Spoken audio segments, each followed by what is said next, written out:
Hello guys, आज हम आपके लिए लेकर आए हैं क्लास 10 का लोकतंत्र में सत्ता की साझेदारी के कुछ ऑब्जेक्टिव क्वेश्चन आंसर्स। चलिए शुरू करते हैं।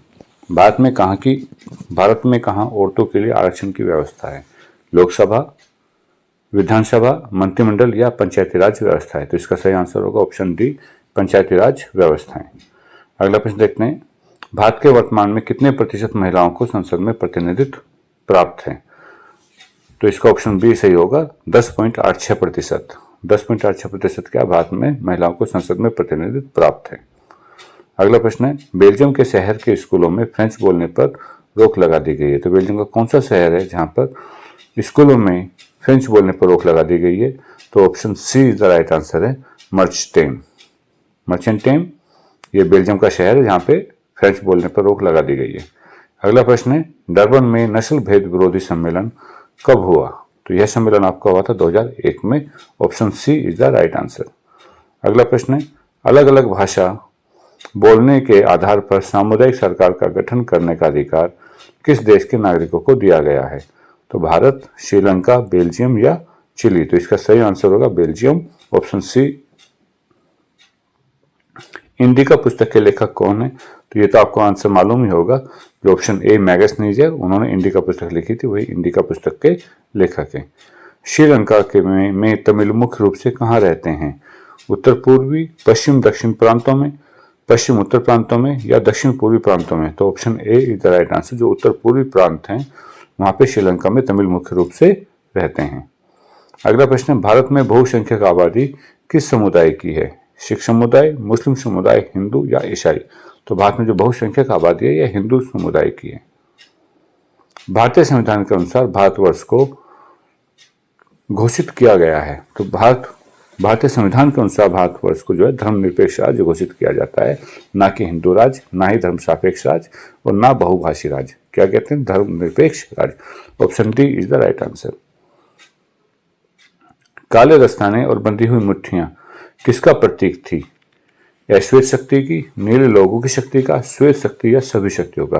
तो काले दस्ताने और बंधी हुई मुट्ठियां अश्वेत शक्ति का प्रतीक थी। Option A is the right answer. अगला प्रश्न आपका, अमेरिका में अश्वेत शक्ति आंदोलन उग्र रूप से कब उभरा था? तो यह उभरा था 1966 में। Option D is the right answer है। अमेरिका में अश्वेत शक्ति उग्र आंदोलन 1966 में उभरा था। अगला प्रश्न है, बिहार की साक्षरता कितने प्रतिशत है? तो बिहार की साक्षरता 40% है, 47, 49 या 50? तो option B is the right answer है, 47%। बिहार की साक्षरता है 47%। इनमें से किस संस्था में महिलाओं को 50% का आरक्षण प्रदान किया गया है?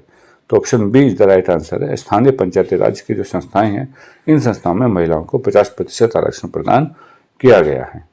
अगला प्रश्न है, निम्नलिखित देशों में किसे धार्मिक और जातीय पहचान के आधार पर व्यापक रूप से विखंडन का परिणाम भुगतना पड़ा?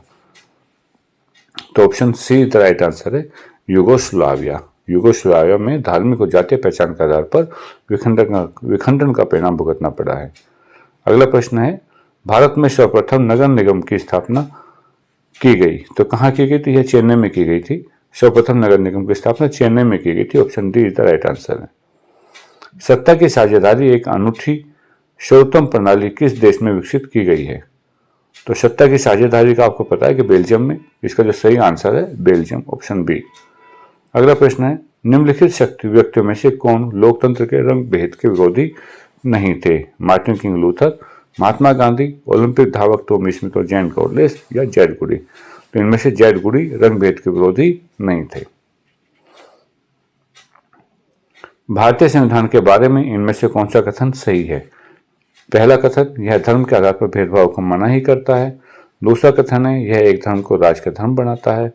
तीसरा कथन है, सभी लोगों को कोई भी धर्म मनाने की आज़ादी देता है। और चौथा कथन है आपका, किसी धार्मिक समुदाय के सभी नागरिकों को बराबरी का अधिकार देता है। यहाँ पर भारतीय संविधान की बात हम कर रहे हैं तो option C the right answer है, सभी लोगों को कोई भी धर्म मानने की आज़ादी देता है। अगला प्रश्न है प्रश्न नंबर 19, सत्ता में साझेदारी के प्रमुख कारण इनमें से कौन नहीं है?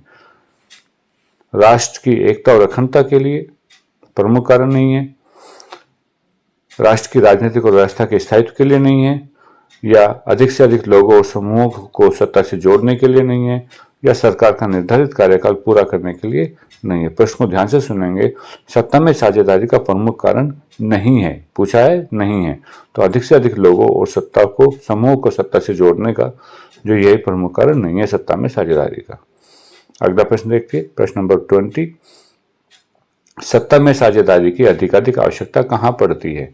प्रत्येक लोकतांत्रिक राज्य में, या क्षेत्रीय विभाजन वाले बड़े राज्यों में, या क्षेत्रीय विभाजन छोटे राज्यों में, जाति, भाषा, क्षेत्र और संप्रदाय के आधार पर बटे हुए समाज में सत्ता की साझेदारी की आवश्यकता पड़ती है। तो option D is the right answer है। अगला प्रश्न, सत्ता में साझेदारी का एक सही लाभ क्या है? अस्थिरता और आंतरिक कलह में बढ़ोतरी करना, तो इससे तो कोई सत्ता का लाभ नहीं होता है। मतभेदों में वृद्धि, यदि मतभेद में वृद्धि हुई तो सत्ता की साझेदारी का सही लाभ नहीं होगा। समुदाय के मध्य टकराव में कमी, हाँ ओवरऑल ठीक है, जो समुदाय की यदि सत्ता में साझेदारी है तो समुदाय के मध्य में टकराव की कमी नहीं होगी। और निर्णय लेने की प्रक्रिया में अनावश्यक विलंब, तो option D is the right answer है। यही एक सही लाभ है कि निर्णय लेने की प्रक्रिया में अनावश्यक जो विलंब आता है, ये सत्ता की साझेदारी का लाभ है। अमेरिका में चलाए गए नागरिक आंदोलन का मुख्य उद्देश्य क्या था? तो अमेरिका में जो नागरिक आंदोलन चलाए गए तो उनका सबसे पहला उद्देश्य था नस्ल आधारित भेदभाव को मिटाना। Option A is the right answer. Bharat की वित्तीय राजधानी क्या कहलाती है? यह आपको कई बार क्लास में भी बताया गया है कि मुंबई को हम इकोनॉमिक कैपिटल कहते हैं, अर्थात वित्तीय राजधानी मुंबई को कहा जाता है। श्रीलंका में बहुसंख्यक समुदाय की भाषा कौन सी है? तो श्रीलंका की जो बहुसंख्यक समुदाय की भाषा, option C the right answer, Sinhali है। 15वीं लोकसभा में महिला सदस्यों की कुल संख्या कितनी है? तो 15वीं लोकसभा में महिला सदस्यों की कुल संख्या 59 है। कितनी है? 59 है। चलिए आज यहीं तक है, बाकी इससे बाद में कल देखेंगे। उम्मीद है आपको यह वीडियो पसंद आई होगी। Thank you.